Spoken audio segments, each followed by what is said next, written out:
ఈ 5 ఏళ్ల పాటు 475 జూనియర్ కళాశాలలోని 1,48,000 మంది విద్యార్థులను పస్తులు పెట్టిన వ్యక్తి జగన్మోహన్ రెడ్డి అని బీసీ సంక్షేమ చేనేత జౌళి శాఖ మంత్రి సవిత మండిపడ్డారు.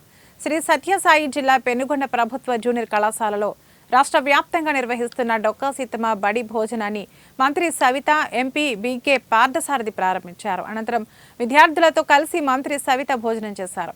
భోజనం నాణ్యతపై విద్యార్థులతో ఆరాధించారు.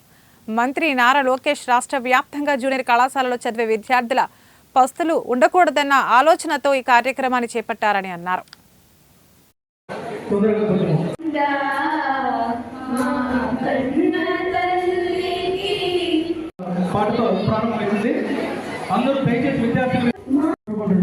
అవకాశం ఇచ్చినందరికీ ధన్యవాదములు.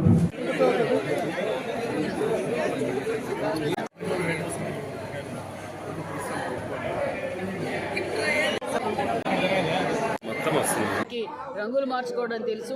నా బడుగు బడిగిన వర్గాలన్నారు. నా బడుగు బడిగిన వర్గాల బిడ్డలు స్కూళ్ళలో, కాలేజీల్లో చదువుకున్న విద్యార్థులకు మధ్యాహ్నం భోజనం పెట్టడం కూడా ఇష్టం లేక సుమారుగా 1.5 లక్ష మంది పస్తులతో 5 సంవత్సరాలు చదువుకున్నారు.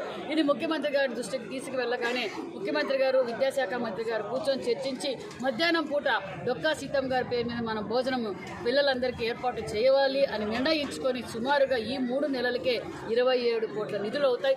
అది కూడా ఈ కష్టకాలంలో ఏ డిపార్ట్మెంట్ చూసిన అప్పులే కనిపిస్తున్నాయి.